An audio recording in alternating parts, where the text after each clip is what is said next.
Hello everyone, welcome to পর্ণাসাস page. আজকে তোমাদের সাথে শেয়ার করে নেব মেলার আমাদের এখানে রথের সময় মেলা হয়, গ্রামের মেলা। তো সেইখানের কিছু দৃশ্য তোমাদের সাথে শেয়ার করে নেব। এই মেলাটা আমাদের গ্রামে হয় না, আমাদের গ্রাম থেকে একটু এগিয়ে গিয়ে যেখানটা হাই রোড, সেইখানে হাই রোডের ধারে হয়। আর মেলা মানেই দেখো জিলিপি, গুড়কাঠি, ফুচকা, ঘুগনি এইসবের সম্ভার। চারিদিকে দেখো কত লোকজন, প্রচুর লোক হয়েছিল। আর সেই দিনকে বৃষ্টিও হয়েছিল একেবারে জমিয়ে, দেখতেই পাচ্ছ রাস্তাতে কাদা জমে রয়েছে। আর এই যে এইগুলো হচ্ছে মেলার আসল অ্যাট্রাকশান আমাদের এখানে গ্রামের দিকে। হরেক মাল 20 টাকা, 30 টাকা, 50 টাকা, 60 টাকা, 100 টাকা থেকে 200 টাকা পর্যন্ত জিনিস বিক্রি হয়। এর থেকেও দামি জিনিস পাওয়া যায়, কিন্তু ওই সব দোকানে তো ভিড় হয় না। যেগুলোতে দেখতে পাবে যে হরেক মাল 20-30 টাকার মধ্যে, সেগুলোতে বেশি ভিড় হয়। দেখো কত সুন্দর সুন্দর সব হারের সেট ঝুলছে।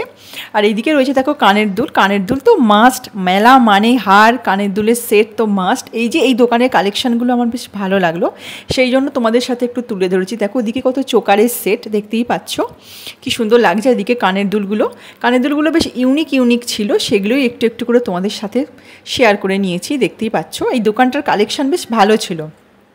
তারপরে আরেকটু ঘুরে ফিরে এই যে দেখো 20-30 টাকার কালেকশানের দোকান। এইগুলোতে পাওয়া যাচ্ছে হচ্ছে মেনলি প্লাস্টিকের জিনিস, মানে ছোটোদের খেলনা বা আমাদের নিত্য প্রয়োজনীয় সামগ্রী যেগুলো রয়েছে, সেগুলোই আর কি এখানে বিক্রি হচ্ছে। উপরে দেখো কত পুতুল ঝুলছে। আর এখানে যেগুলো আর কি সংসারে নিত্য প্রয়োজনীয় জিনিস, সেগুলোও আর কি বিক্রি হচ্ছে অনেক, দেখতেই পাচ্ছ। আর এই যে দেখো এই হাঁসটা আমার খুব ভালো লেগেছিলো, প্যাক প্যাক করে আওয়াজ হচ্ছে। আর এইখানে দেখো এই যে শিয়ালের যে শেপের চাবির রিং, আমার কি কিউট লেগেছে এটা, তোমাদেরকে কি বলবো। শিয়ালের শেপের চাবির রিং বিক্রি হচ্ছে, এটা বেশ ইউনিক লেগেছে আমার, ভীষণ ভালো লেগেছে। দেখো কি কিউট লাগছে দেখতে, পুরো শিয়াল, ছোট্ট ছোট্ট মুখ একদম, আর লোমটা লাগিয়ে একদম মনে হচ্ছে ছোট্ট মিনি শিয়াল আর কি। আমার ভীষণ ভালো লেগেছিলো। এটা খেলনার দোকানেই বিক্রি হচ্ছিলো চাবির রিংটা। আমি একটা চাবির রিং কিনে নিয়েছি। তোমাদের কেমন লাগছে এই কিউট মিনি শিয়ালগুলো আমাকে প্লিজ একটু কমেন্ট করে জানাও। আমি তো একটু ধরে নাড়িয়েই দিলাম, আমার এত ভালো লাগছিলো দেখে। আর এ পাশে দেখো ছোটো ছোটো উলের আর কি জিনিস বিক্রি হচ্ছিল। তারপরে চলে এলাম ফুচকা খেতে। ফুচকাটা খেতে জাস্ট ফাটাফাটি হয়েছিল। আমার বর ফুচকা খেলো না, ও জাস্ট দাঁড়িয়ে দাঁড়িয়ে একটু হাসলো আর পোজ দিল।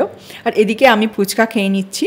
ফুচকা তো খেতেই হবে মেলায় গিয়ে। কারা কারা ফুচকা খেতে ভালোবাসো আমাকে প্লিজ একটু কমেন্ট করে অবশ্যই জানিও। এই যে চারপাশটা দেখে নাও, তখন অনেকটাই রাত হয়ে গিয়েছিল। আর আমাদের একটা আমার বরেরই একটা আর কি বন্ধুর বাড়িতে কালী পুজোর নিমন্ত্রণ ছিল, সেখানেও চলে গিয়েছিলাম আমরা, একটু পরেই দেখতে পাবে। আর এই যে দেখো জিলিপি ভাজা হচ্ছে, একেবারে গরম গরম জিলিপি। আমরা এখান থেকে কিছু জিলিপিও কিনে নিয়েছিলাম বাড়ির জন্য, বাড়িতে খাওয়া হবে। বাড়িতে জিলিপি খেতে সবাই ভালোবাসে। তোমরা কারা কারা জিলিপি খেতে ভালোবাসো একটু কমেন্ট করে অবশ্যই জানাও। আর এদিকে রয়েছে গুড়কাঠি, মটর ভাজা, ডাল ভাজা, নিমকি, সবই বিক্রি হচ্ছে এগুলো। এই যে কারা কারা তোমরা গ্রামের দিকের মেলা দেখোনি আমাকে অবশ্যই কমেন্ট করে জানিও।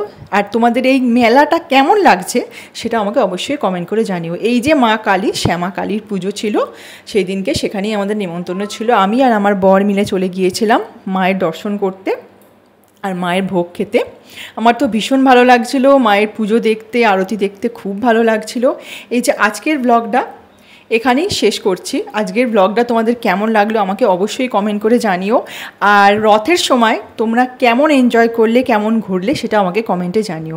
আজকের জন্য টাটা, দেখা হচ্ছে আবার নেক্সট ব্লগে।